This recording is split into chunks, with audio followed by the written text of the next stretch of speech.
Please be seated.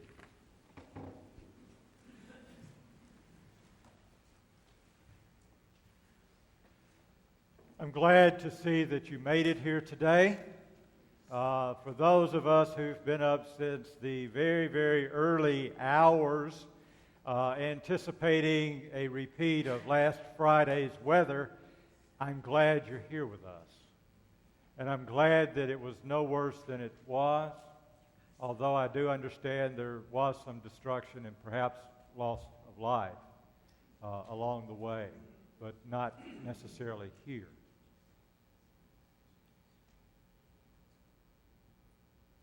In the early part of the 18th century, a fellow by the name of John Newton was a ne'er-do-well bouncing about England. He was staying pretty much in trouble, doing various things, wound up being taken into the Navy and going AWOL and doing all sorts of things. They finally caught up with him and they traded him to a slave ship where he could do duty. Now, you would think those sorts of things would make a difference in a person's life and maybe he would finally get it, but apparently he spent a good amount of time chained up with the slaves down below because of his actions and attitude. Apparently, one of the things he did was to write bawdy and inappropriate verses about the captain. That's not necessarily something that will get you ahead in life.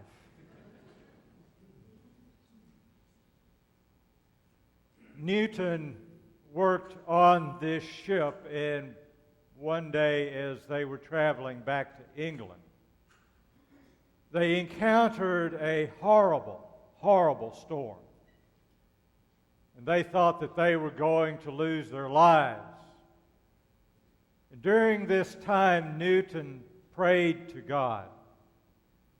And apparently in this episode, experienced some sort of religious conversion.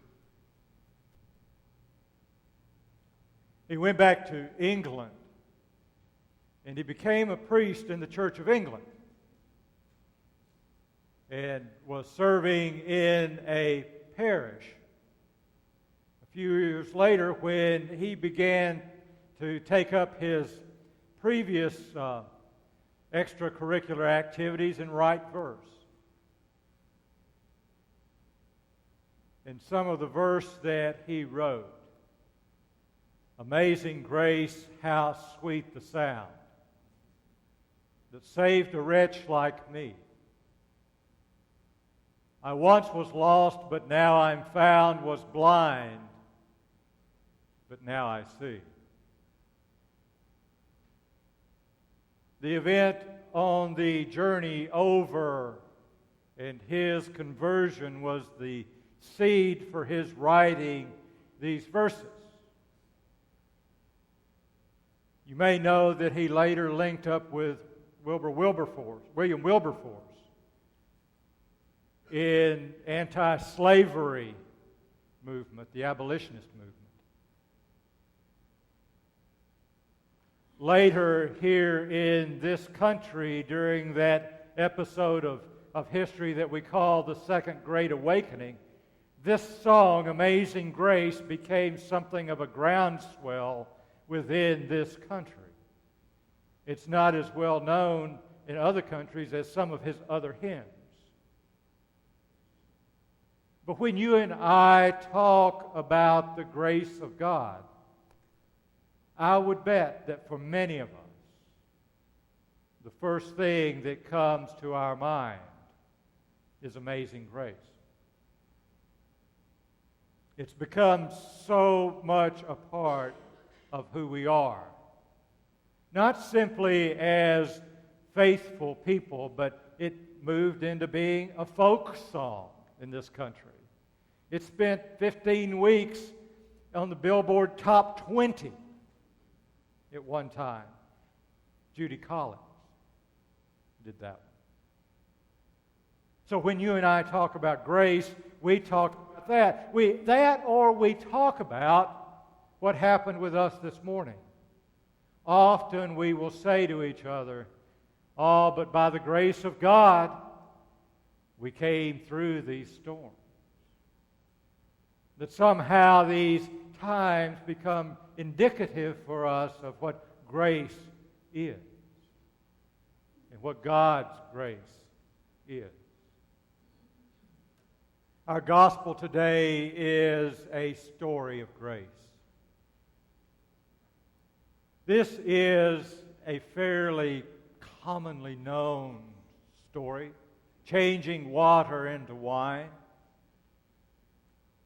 Routinely, it seems, on Facebook, the meme will pop up. You know the one I'm talking about, where it's in a grocery store, and you see the shelf of the grocery store, and there are bottles of wine, but in the front it says water, and somebody posted below, "Jesus was here."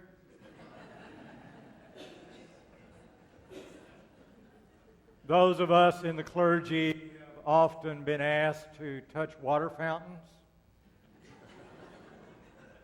or change bottled water. It's a story that's fairly common. Jesus goes to a wedding feast in Cana of Galilee. And he's there with his mother. It's probably a Wednesday evening because that's when they would have these services. And afterwards, it was important to have a reception. Everyone in the village was probably there, and it was important to have good food and good wine for the reception because they signaled not only hospitality, but the success of the harvest. So as they're eating and drinking and having a good time, think kind of a mild fraternity party. That's probably what this was like. I know mild and fraternity party may not go together, but as they're having this time together, all of a sudden they run out of wine. So Jesus is just kind of probably hiding. And his mother looks at him and says, you need to do what you need to do. And Jesus, for only one of two times in the Gospels, argues with someone about a miracle. And he argues with his mother. Now fancy that, an offspring arguing with a parent. And he argues with her and he says, it's probably not my time. And she says to the servants, bring him what he needs. He gets the idea. And he says, fill all of those jars with water. And then he does something. And it's a miracle. And the steward, the one whose head is on the block for running out of wine, comes over and he takes a drink of it. And he goes to the bridegroom and he says, you have saved the best for last. What an indicator of hospitality.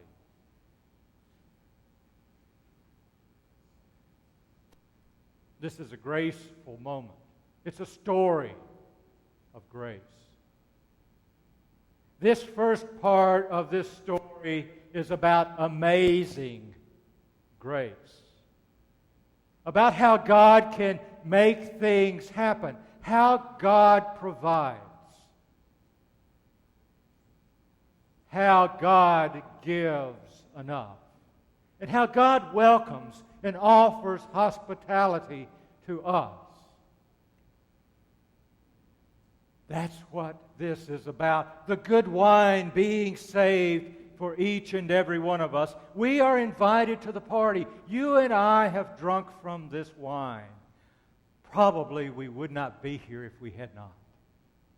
And we know that it is good. And we know that it makes us new. But you know there's another aspect to this story. Someone has calculated, I don't know who, and glad they had the time because I can use it. has calculated the amount of liquid that would fit into these ritual purification jars. And knowing how much is in a bottle of wine, has estimated that on that occasion, Jesus made 1,000 bottles of wine. Now, I doubt very seriously that there were 1,000 people there. I doubt that there were 500 or 250. I would be surprised if there were more than 100. And there was 1,000 bottles of wine in that place. There was more than they could ever use or imagine. And so it is with God's grace. You and I may be recipients of what God gives. By God's grace, these things may happen for us. Or by God's grace, this may be the case for me. Or by God's grace, I am here. But God's grace is so big that it's more than you and I can use. In fact, it's enough for everybody. It's enough for everyone. In his letter to the church in Corinth, our lesson today, Paul writes to this church that's all in turmoil about various things, and he says, God has given you gifts, and then he delineates many of those gifts. Some of them kind of scare us a little bit, but he says these are gifts from God.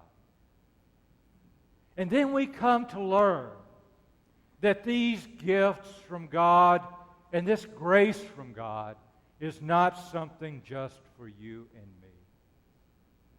They exist for the good of the world. So that's for us to know and us to use.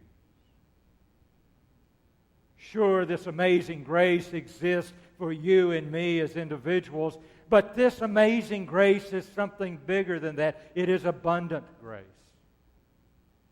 And it is so abundant that it falls to us to make sure that it gets to the world. How do you and I become vessels of abundant grace that will be amazing in people's lives? So that's where we get this morning. To that point where we offer our prayer to God to break us. Break us open to Him.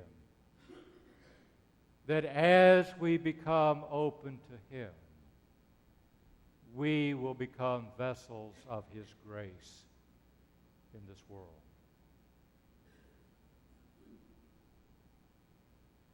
Abundant grace. Amazing grace. Be God's hands in this world.